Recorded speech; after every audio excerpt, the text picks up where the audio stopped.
Ha? Issue natin! Yung bata at yung ito! Sama na pagkita! Tol, isang mapagpalang araw po sa atin yung mga tol. Papasalamat tayo sa Panginoon dahil nandito na kami sa malapit na kami sa location na binigay ni Gerald sa amin mga tol. Si Brad Mikoy mga tol ay natawagan namin kanina. Hindi daw siya makapasok agad dito sa bundok. Kaya ayun mga tol, nasagupa daw niya si Rainier. Dahil ang plano talaga ni Rainier mga tol ay kunin yung mga pamilya ng mga vlogger mga tol. Sabi naman po ni Brad Mikoy sa amin na dapat daw na hanapin namin si Gerald mga tol, no? Para po daw makuha yung pamangkin ko. Sila na po daw yung bahala doon kung saan sila nag-aabang kay Rainier mga tol, sa daanan mga tol ba. Papasalamat tayo dahil nakontak natin siya kanina. Nagluto po kami ng saging mga tol. Medyo na po kasi punto na ngayon mga tol. Malapit na mag alas 12. Rainier. Kasagpan. Kasi may plano daw si Rainier na Kunin yung pamilya ng mga vlogger. Mga tol, saging po mga tol. Hindi na naman po namin binalatan mga tol. Parang tayo sa mission natin na maluto ito mga tol. Ito lang po yung kainin namin mga tol, no? Dahil tulungan natin yung anak ni James. Nag-alala na sa kanyang anak. Gerald. Kaya sinubukan namin kontakin si Brad Gerald mga tol, pero hindi na makontak. siya lang yung tumatawag sa atin bigla, Brad. Siya lang yung tumatawag sa akin bigla. Kaya nga Message. Hinahabol daw siya ng mga mga tol, mga banilyo. Hinahanap siya. Buti na lang po mga tol ay Ano saan ang cellphone mo, Brad? nakawala na. Kaya mga Green tol, lagi na daw? Nako, sira na naman yan. Cellphone siguro mo ba? ilang Brad, at May least lumalabas na mga tol, yung badlis sa cellphone. kaya Brad. Kumpiyansa Brad. Siguro pang siguro napapalitan na siguro ng bago kasi Iba po kasi yung nadaanan nila daw mga tol, Juan, Mikoy. Tapos kami parang dito kami sa likuran dumaan mga tolo. Medyo malayo-layo pa po kami kinala Brad Mikoy at Jano. Nagpapasalamat din naman po kami kay Brad Mikoy dahil nasagupan niya si Rainier, hindi nakatuloy sa pagbaba para kunin yung kanya-kanya naming pamilya, kami mga vlogger. Nagpapasalamat din tayo sa Panginoon, no? Lalo ngayon, si Kuya Bads hindi pa nakapag-akyat dahil alam naman po natin kung anong nangyari kay Kuya Bads mga tolo. Yung paa niya ay hindi pa masyadong magaling. Sila PG tsaka si Mascara kailangan din ng tulong. Kaya ayun mga tolo, sana matapos namin tong mission namin dito. At makapunta naman po kami kina PG at tutulong kami doon. Kung sino Dahil malapit na po kami sa location na binigay ni Gerald sa amin mga tolo. Kaya hanapin po namin siya ngayon. hanapin Nag-relax muna kami mga tol. Medyo malayo na kami sa daanan mga tol. Mga tol, lalo na yung ating Jing. Sana po na walang mangyari sa kanila. Mong alaga dito Brad. Kira. Luto na rin saging Brad ba?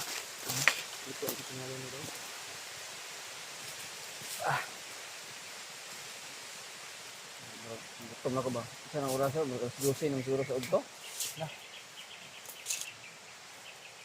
Pagba na lang namin mga tol kay wala man ni mas madali man nakugba mga tol kay hinog na tayo mong saging. Saging na bag apoy. Hindi mo alam no, na may dala akong saging Brad. Walang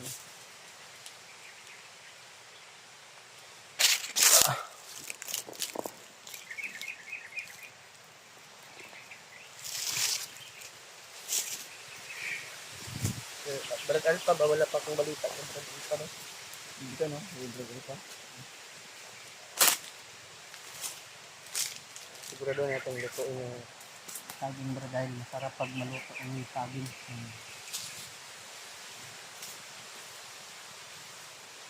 Medyo malayo yung nabutan natin, hindi natin nakakabayan si Brad Mikoy pero at least man lang Dito tayo focus kay Gerald, yung sabi niya. Kasi kung Mahirap pag hindi natin makita si Gerald, yung bata ba, nag-alala ako sa pamangkin ko. Ano na yung kalagayan? ano, Siniguro niya talaga yung bata mga tol na maitakas. sana matatas niya talaga natin. Dagan pa man tag tubig brad no? Hindi pa buti. Kaya mga tol, no? Yang gabi brad. Mga tol, yun na kung tulong sa amin yun, sa bawat mission namin. Sana po mga tol ma-share nyo itong video namin mga tol sa aming mga kasamahan. Lalo na sa mga lahat ng mga hunters.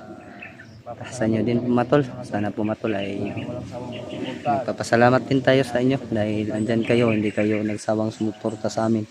Shoutout ko din po kay Mami Bibs, Tita Hilma po. Pagaling ka po Tita Hilma no. Kay Ate Amor, Ate Bit Corpus at kay Ate Amy Estabilio. Ayun po mga tol, shoutout po sa inyong lahat. At kay Ate Milda Galang. Isa Yos. Si Mil Si Emil at Emil Dunando. basta. Ayun po mga tol, hindi namin maano. Salamat Malitok. Sulod natin taga suporta mga tol, no? At sulod natin taga suporta. Shout out sa inyong lahat. God bless po. Kay Tita Hilma. Pagaling ka po ka. Ate Victoria. Si Claire. Ate Envic Heart. Si Royal. Kay Ate Rosie. Shout out sa iyo Ate Rosie. Luto na brad no? Nagbigay. Salamat sa nagbigay ng pangbili ng pagkain mo sa birthday ng mama ko. Kaya, ayun. Hindi natin ma-shoutout lahat kasi marami kayo. Kaya nagpapa-shoutout na ako sa inyo. Kung sino man po yung mapapa-shoutout natin, ay maraming salamat po. Yan lang po nabanggit natin yung pangalan. Kasi sunod, memorizein ko na yung mga sino nagpapa-shoutout mga tulo. Kasi matanda na tayo, magaling makalimutan natin. Siguro lang, hindi ka brad. May uban nga sa ulo ko eh.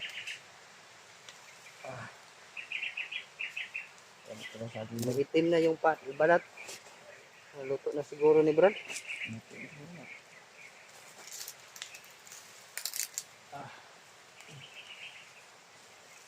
Makayo. Ang po sila brad, andam na brad. Okay. Luto. Hinog man na. Hinog, hindi ba? Tagaan man ko silingan po saging ba. Kuha mong gidalang uban. Ito guys, iutol nga dalo na ko tanan. Bilhin ko para napod may marungang ito. Hapon ba pan merienda. Itim. Init brad. Okay. Ano to, kain tayo ng saging. Saging na Kardaba. kardaba. Ginagawa po ito ng banana Q no. Kaya nasaging kaya diniskartean natin mga tol. Hindi natin binalatan para parang ano lang ba. Parang sa malayo yung video mo.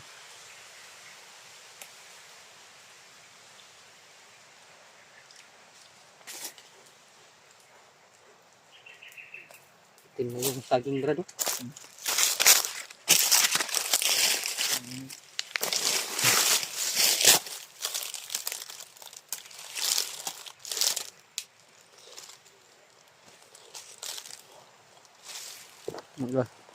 Makain ng saging. Saging mga tol.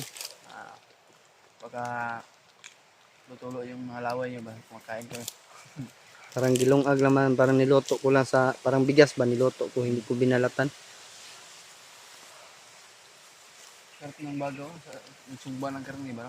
Dahil karne. Kaunti karne. Na mahatag ba, baba, pag karne, buang. Na mahatag, baba, pag karne.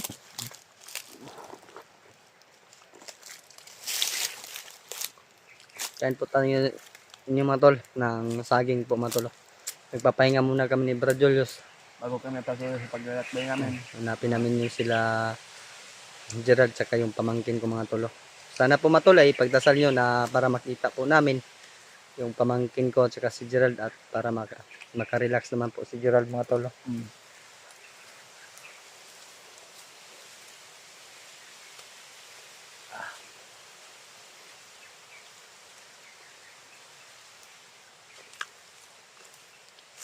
Buwan init.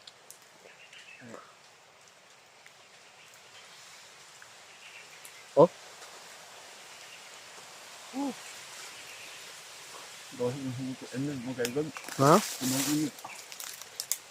Init pang panahon, init pa yung nakakaan natin.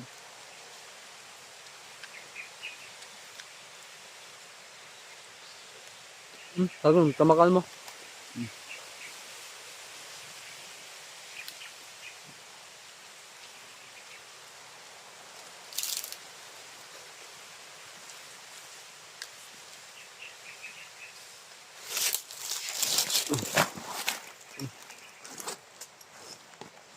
Mabigat pa yung bag natin mga tol dahil bago akyat pa lang tayo. No? Mga susunod araw, wala nang laman.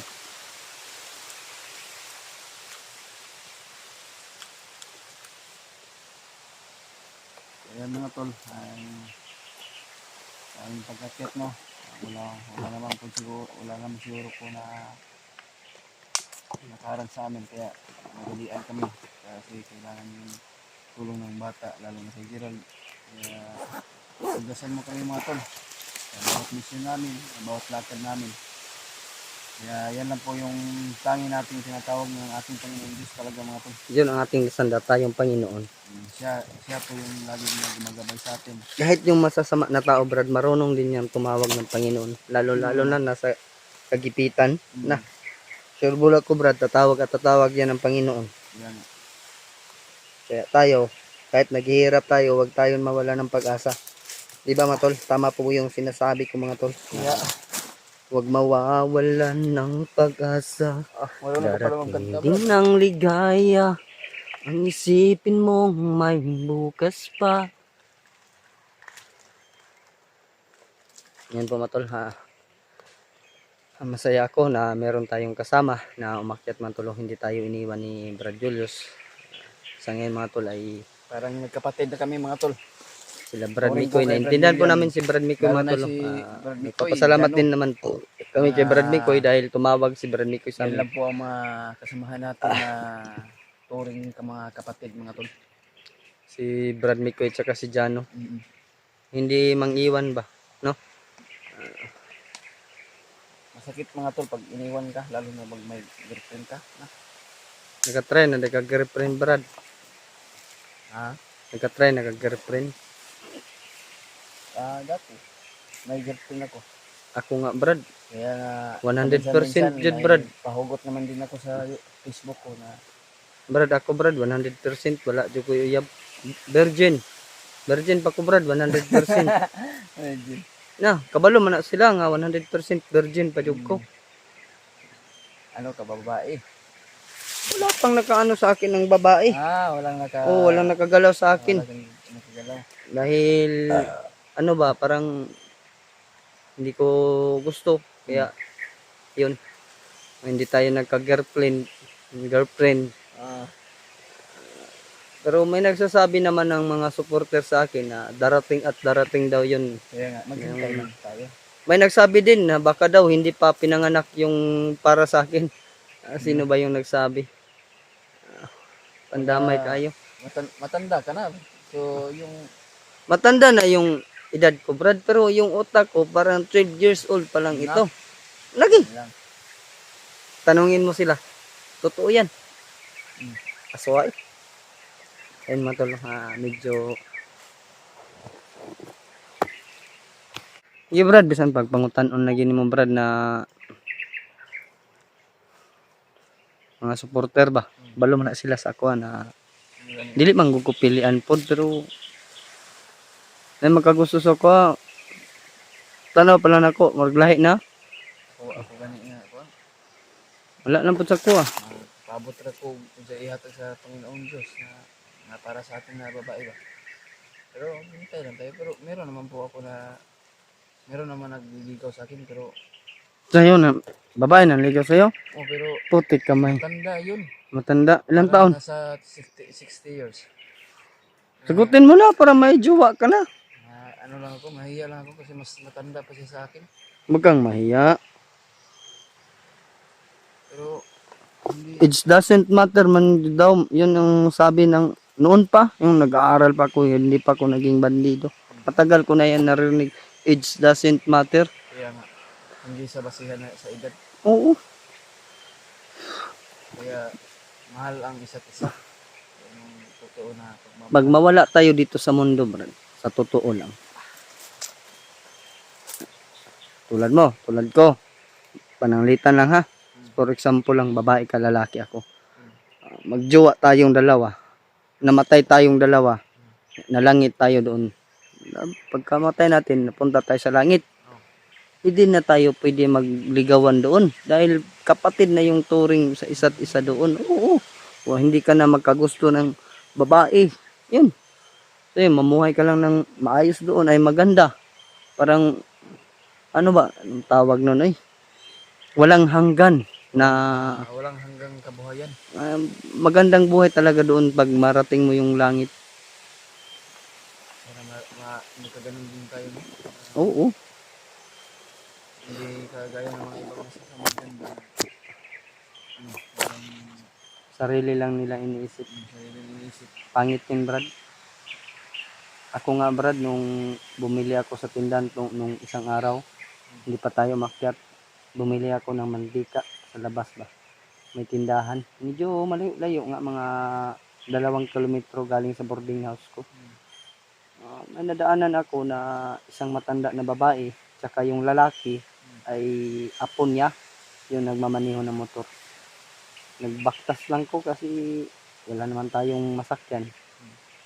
Nakita ko, hinunong sila ba? Ang giduol, nakuti, ay nay, gabi, anak na, hindi ko katahuran. Gabi po dong, anak siya. Ano ko nga, kasi problema na, ganun, hinunong man mo nay. Hindi siya nga. Wala lagi daw sila gasolina, nahubsan ng motor. Kato kung mantika nga gipalit. Ang gihatag ng kwarta sila ha, gipapalit na ko sila gasolina. Wala, ulit, balik. Ako may naa, gunitan. Imbis akong pritohon ang katong isda. Wala, naku giprito pag uli. Kaya man ko nakadalag mantika. Ako nilang gisabaw. Gihatagan ako lag, gi-priority na ko sila nanay ba, makapalit sila mantika.